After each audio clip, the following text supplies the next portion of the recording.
Hi, this is Lee Langdon. Today on the podcast, we get to know Clint and Marilyn LaRue. Recently, Clint has been selected as an elder here at Memorial Road, and he and Marilyn have been assigned as the new shepherding couple in the young adult Dwell class beginning in June. I thought it would be a good idea to introduce them on the Young Adult World podcast. That way, everyone will have a chance to hear their stories before they begin their new and important work in our young adult ministry here at Memorial Road. Get to know Clint and Marilyn and their 3 kids. You will be blessed. Okay, let's jump in. Welcome to the Young Adult World podcast.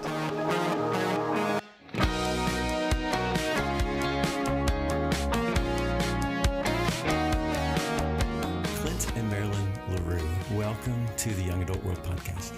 Thank you. It's good to be here. This is a first for us, another first. You guys are not young adults. We are, and thank you for the clarifying comment that we are not young adults, because it wasn't that long ago we would have described ourselves in that way. So we've, I guess, journeyed out of that stage. Typically, this has been a young adult podcast, and we interview our young adults and we get their stories. But today, you guys are on here because you have a new special role. Okay, well, as we do, we get to know stories. So we want to go all the way back. So Clint, let's start with you. Where were you born? I was born in Eustis, Florida, which is close to Orlando. And at 5 years old, my family moved to East Texas, a little town called Mount Pleasant, which if you ever drive I-30 from Texarkana towards Dallas, you would go right through it. You have siblings? I have 3 brothers, 2 of which are alive. We lost one several years ago. And so there's 3 living brothers, including me. And my parents are still living. What was it like? What was your family like when you were a kid? I have nothing but just wonderful memories of just being blessed in every way by a mom and dad who were faithful to us.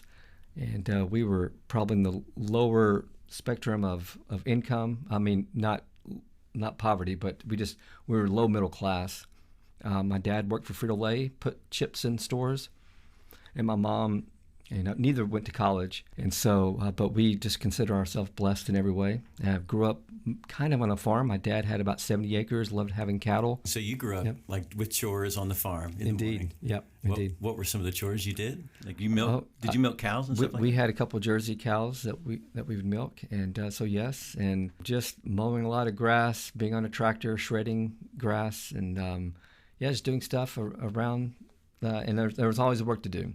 And so while I didn't always appreciate it, I look back on it in fond ways now. All those boys, I bet your mom was very patient. So you decided to go to OC after graduation. What did you study? Well, to be more precise, there was a scholarship I had been afforded at the community college local to Mount Pleasant. So I attended there for free for 2 years and then transferred up to Oklahoma Christian as a junior.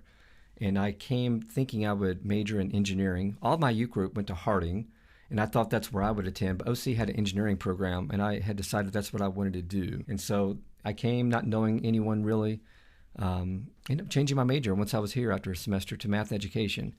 And so I was a math guy as an undergraduate. Yeah. And so but I didn't end up teaching, as it turned out. Okay, so we're going to pause your story there. And Marilyn, we're going to turn to you. Let's hear where were you from? I'm from a suburb of Portland, Oregon, from a family with 6 girls. So quite a contrast to Clint's family of boys growing up in rural Texas, family of girls growing up in the city. Yeah. And I had a large family, not just my immediate family, but both sides of my parents' families lived local. So I had 21 cousins on one side of the family. There were 13 cousins on the other side of the family. Okay, so what were you like as a kid? I loved to read, and through high school, I was very busy, active, involved with volleyball and basketball, and I was in student government and Key Club and Spanish Club, so pretty studious and active in my school and my youth group. All-American girl is who she was. There we go. Yeah. So how did you graduated high school. Did you go to OC as well? I came to OC as a freshman, yes. And that's where Clint and I met. He already knew some of my older sisters and cousins that had been at OC. So he was aware of our family, and we became friends probably through my siblings and cousins and their mutual friends. Yeah, stellar reputation. Her maiden name is Hines, and anyone from the Northwest and the church community knows the Hines. And so because so many were coming to OC, cousins and so forth, siblings, I was immediately aware that another Hines was here. And so I had obviously high expectations of who this person would be, because all other Hines people were great people, so yeah. So your family reputation preceded you, and it was a good one. It did. What did you study at OC? I got a degree in early childhood and elementary education. I actually did not finish at OC.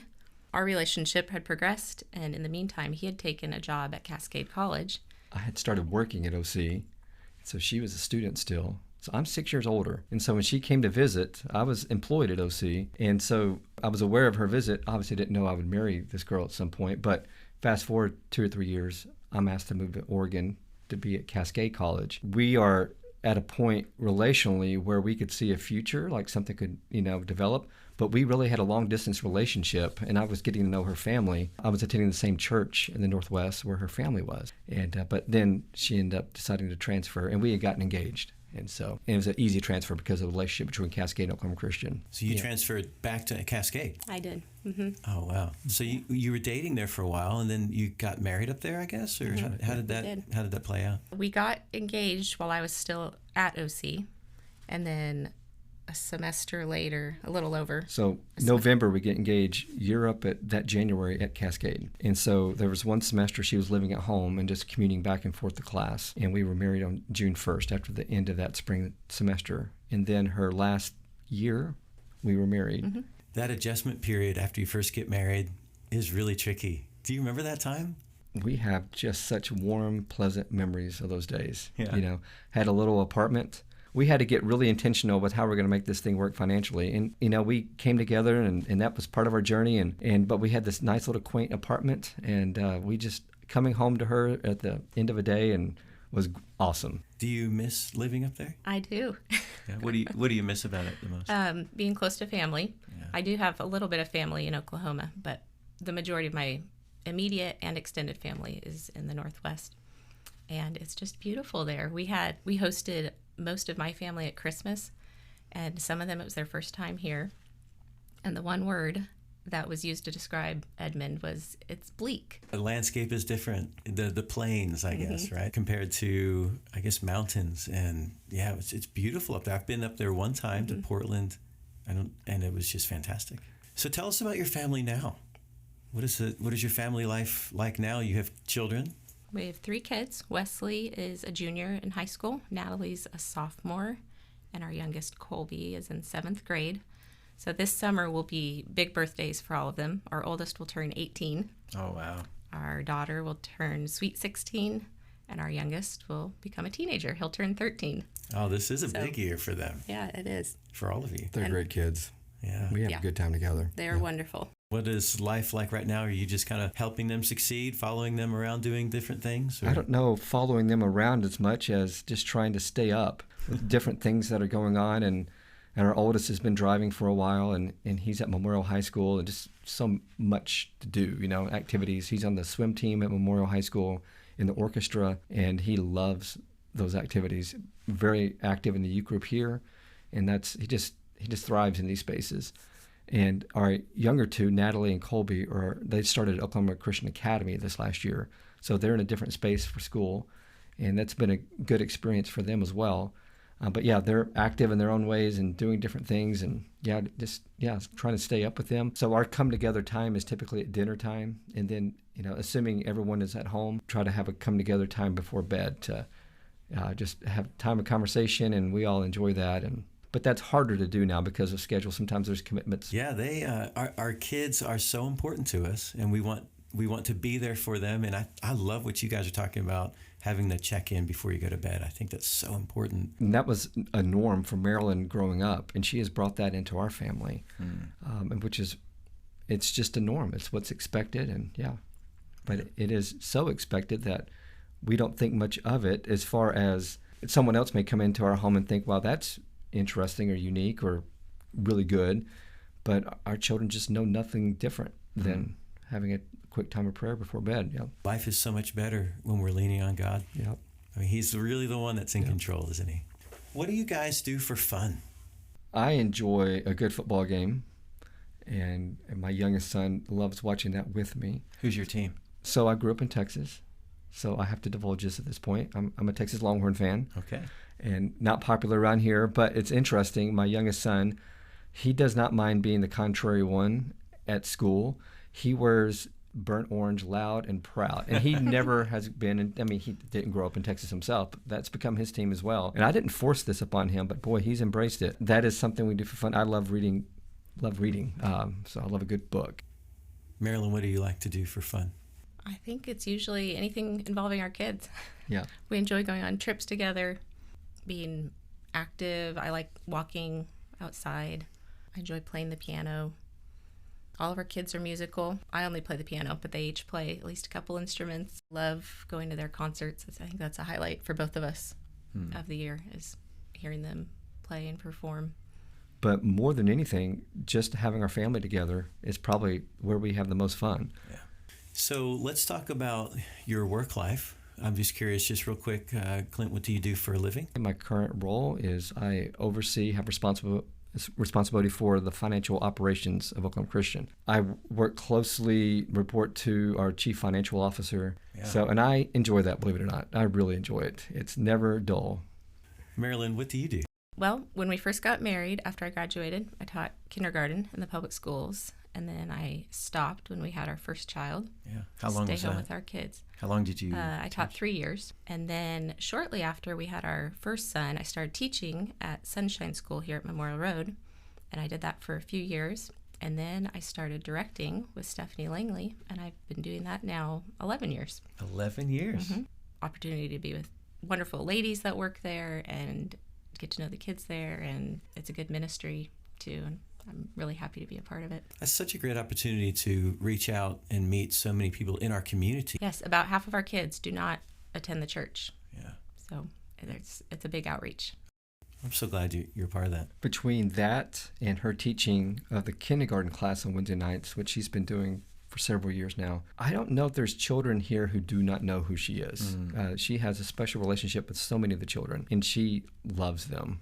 And it's obvious, They love her and she loves them. How else are you guys involved here? I know recently you've been asked to be an elder, Clint. You've been a deacon for how long? Or you were a deacon for how long? Yeah, I think it was 11 years. Probably one thing, the eldership, I went to my first elders meeting this last week, and it was even mentioned about an effort to organize our deacons in a more maybe purposeful way. And so while I had a title of deacon, it was even said at the time that, most churches probably have specific roles for each deacon. This is your area of responsibility. At least here at that time at Memorial Road, it was more of a recognition that you are already serving in this way, so we're going to call you a deacon. And so I never had this specific responsibility as a deacon. But if I trace it back to a purposeful attempt to bring in more deacons, at that time, there was a whole group of us. And so I just had a title for about 11 years. Yeah. But it seemed fairly informal. Definitely a take. I can appreciate the idea of that, because deacon means servant. And so they're recognizing really the men that were servants of our church, that were serving in various ways. Marilyn, how else have you been involved at Memorial? Well, one thing I do just at home is I complete the new member packets for anytime we have new members. People place membership at Memorial Road, and I work with Marty Cargith on that. That started when my first was a baby, so about 17 years ago, and someone just asked if I'd be willing to help with it, and I said sure, and here we are almost 18 years later. Wow. I'm still doing that. I've done some youth group trips with our kids, and mostly it's been Journeyland or preschool Bible class teaching that I do. Yeah. Recently, you've been asked to be an elder. Really, we're asking both of you to some degree to be a part of what's going on in that leadership. I'm just curious how you feel about that. In a way, it wasn't incredibly surprising to be asked, although still very humbling. Being one who is oftentimes teaching, people get to know you that way, a wider circle of people. And then there would be comments made to me as a result from people that I would highly respect, that would see that in my future. And so when it was announced back in the fall about looking for elders, I thought that we had to consider, is this the right time of life? Our kids are still at home, right? Right. And so ultimately, to make the obvious point, we decided yes, we would be willing to step into this awesome responsibility. And it has been, even though very short-lived thus far, a really neat experience in both the progression of conversations with various elders, gauging interest, and then kind of going into deeper levels of commitment. It's quite a discrete process, and that, this is probably something most people wouldn't know. It's so discreet that when it came time for it to be announced who the 5 candidates were, I did not know who the other 4 were. You mentioned the process. It's there's not really a mandate in Scripture as far as like, this is how you select elders. There's various ways that churches do it, and the way that we do it, I've been very, very impressed. And what I've recognized thus far is this group of men, they are close. And so my first elders meeting, it might have lasted an hour and a half, maybe. I would venture to say the first hour was praying together. Mm-hmm. And what I understand is that is the culture, that is the nature of. Yeah. And so there's going around the circle, and there's just stating, this is what I heard from our Bible class and prayer request, just making that known. And there is an agenda after the prayer time, but I think that agenda is pretty disciplined in what gets to the elders' agenda for any kind of discussion. But it is mainly a time of shepherding and praying over the members of the church. Yeah. Marilyn, do you have any thoughts on Clint becoming an elder and your role as a wife to an elder and all those things? I think that we both feel very called to this, and God's been preparing us for this. It is a daunting task. We are excited to be in the Dwell class, though. We know a couple people in there, but I know that there's a lot more that we're looking forward to getting to know. And just that age group, a lot of them are just starting their families, and I have a heart for those young moms. So I think that we're really looking forward to being in there and getting to know them. Yeah. Well, I'm so glad you guys have accepted the role and you're in the eldership now. I think that's just such a great spot for you guys. I'm thrilled about the future with you guys being a part of that leadership. And there's so much learning I know that happens early on as far as what this role actually looks like. But I'm excited for you guys to go through that as well, because all of these new things kind of grow us in ways that we didn't anticipate. There's a popular author by the name of Bob Goff. I haven't really read much of him, but I've heard him speak, and he's fantastic. A really exuberant kind of a guy. But he has this phrase about living on the edge of yikes, is how he says it. And so maybe the word picture is, imagine the buoy kind of out, that's kind of signaling in a body of water that you don't go beyond this point. So he encourages to recognize where the buoy is in your life and push yourself out there. This is kind of a living on the edge of yikes kind of a moment for us as we step into this new stage. But we're really, really excited about it. Yeah, it's courage. It takes courage to do things like this when you're getting into those yikes moments. Yeah. But the fact that we know God is with us all the way through those things, that He's prepared you for this moment, that He is going to go through this with you and refine you as you go through, and really just trusting that He's in and working through everything. There's real peace in that. Mm-hmm. Yeah. There is. Yeah. Well, guys, thanks so much for being on the Young Adult World podcast today. You guys, this has been such a treat. This has been fun. Thank you. Thank you for asking us. Yeah. Well, it's been great getting to know you guys, and to all of you who are listening, who are in the Dwell class, this is going to be so fun. And I know you guys are going to have a great future with this Dwell class. I'm so excited.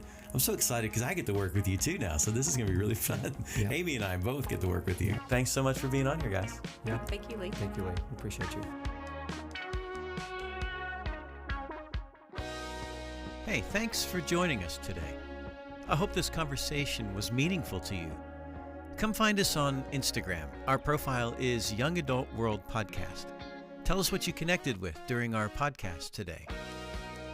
This podcast is part of the Young Adult Ministry at the Memorial Road Church of Christ in Edmond, Oklahoma. Come join us sometime. There's plenty of room for everyone. If you want to reach out to us, don't hesitate to email us at youngadultworldpodcast@gmail.com. And we are so grateful for Jacob Staten. Jacob is a young adult who edits this podcast for us and keeps this thing going. So thanks, Jacob. Okay, guys, see you next time for another Young Adult World conversation.